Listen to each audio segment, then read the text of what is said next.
I'm gonna knock Black Widow down a tier. Black Widow goes down a tier. I've got her in D tier for high elo, F tier for low elo. I think it's a complete throw pick. Next up, we have probably Widow, maybe. Yeah, I'll put Widow in here. I think she's bad.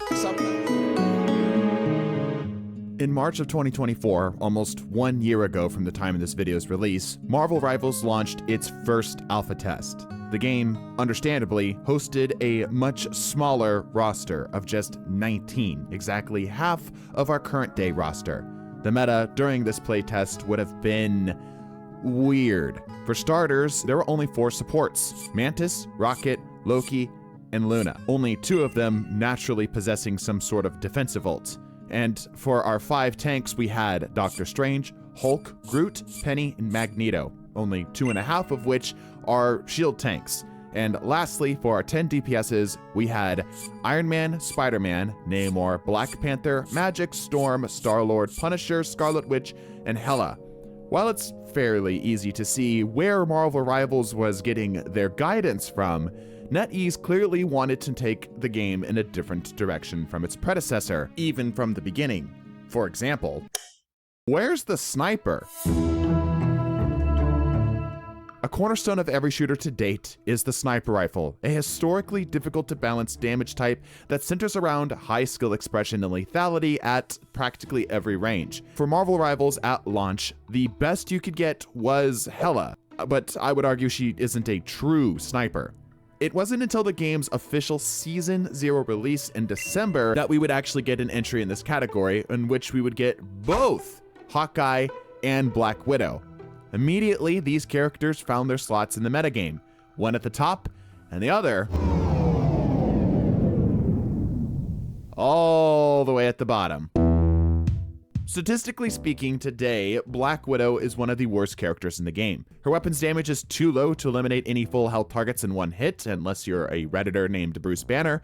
Her abilities, while helpful for keeping targets off of her, don't solve the problems of getting jumped and eliminated in the first place. Her ult recently got a buff, but effectively it operates as a weaker version of many of the other one-and-done ults in the game, like Iron Man or even Magneto's, with much less damage overall, but debuffs to compensate. And lastly, for some reason, the sniper character has a melee weapon she can switch to.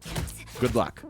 NetEase clearly learned from the dozens of sniper metas in the past and intentionally designed Widow to have holes in her kit.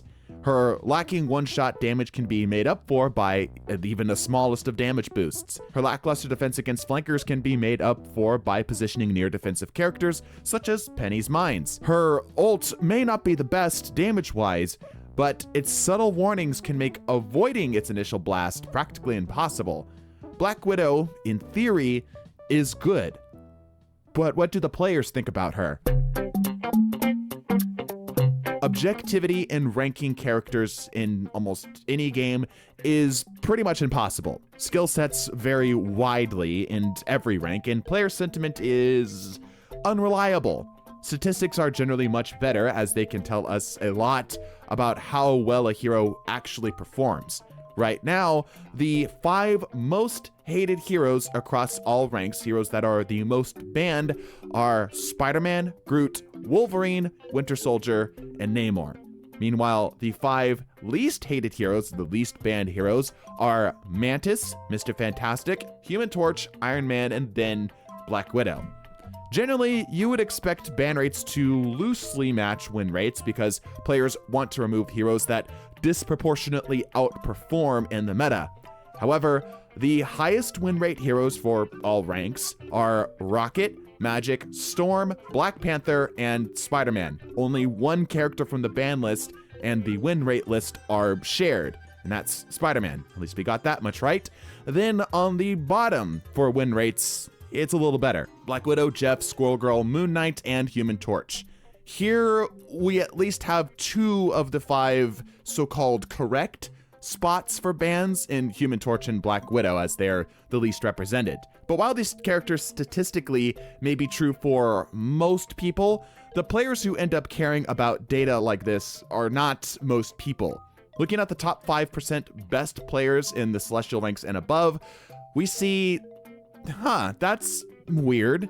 this list is nearly the same. And what about the bottom?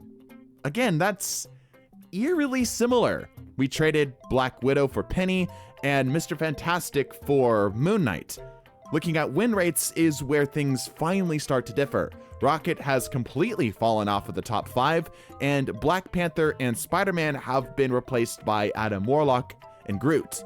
And along the bottom, Hawkeye steps in for Human Torch, Moon Knight again shows up, Cloak and Dagger came from the top ropes with the steel chair and missed, and Jeff the Landshark becomes Doreen the Squirrel Girl, and Black Widow is here again.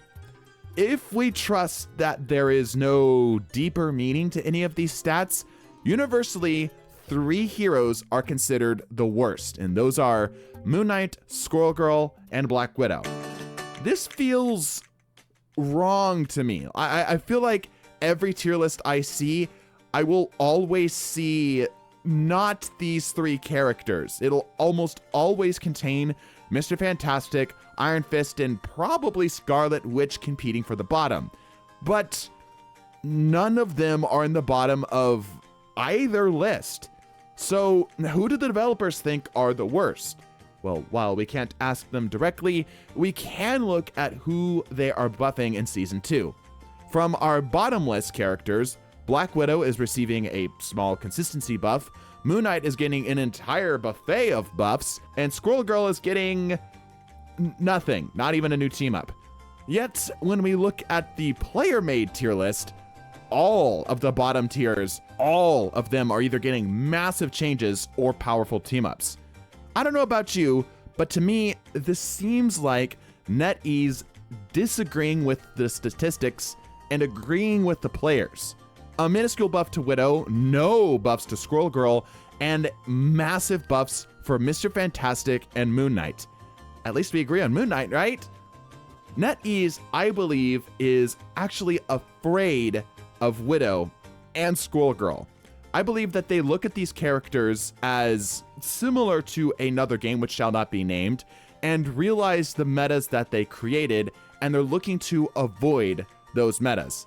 To me, it seems like these characters which focus heavily on ranged attacks are not the direction that NetEase is going. In fact, looking at the general meta and the general designs of a lot of the heroes within Marvel Rivals, a lot of the characters focus instead on melee range and close range abilities in general. The game is much more focused on movement and CQC or close quarter combat than it is absolutely anything else. I believe that they're trying to avoid giving Widow and Squirrel Girl their tools, their solutions, and instead they're intentionally setting them up to be played around by a good team. I think that they're aware that when we get good at Marvel Rivals, when we finally begin to find the people who are unbelievably fantastic at this game, those holes won't seem like so much of a problem. In fact, we were already able to just simply theory craft solutions around all of Widows. So what does this all mean? Well, personally, I think that this means that characters that are already statistically solid are going to become potentially very scary. For example, I think Mr. Fantastic, who is already solid, sitting about 50% win-loss ratio, is about to get even better, to the point where maybe he becomes meta. It's hard to say. And I think it's also worth noting how much NetEase actually listens to player base over anything else. Where I come from, most of the devs ended up buffing and nerfing things based almost exclusively off of statistics and only really made anything happen from the player sentiment if it really became a problem. So Widow is technically the worst character in Marvel Rivals, but the devs maybe disagree. Maybe the devs see Widow for what she actually really is. Maybe she's a lot stronger than we give her credit for. Maybe all it's going to take is a bit of time and a lot of practice. Let me know your thoughts below. Bless your faces and deuces.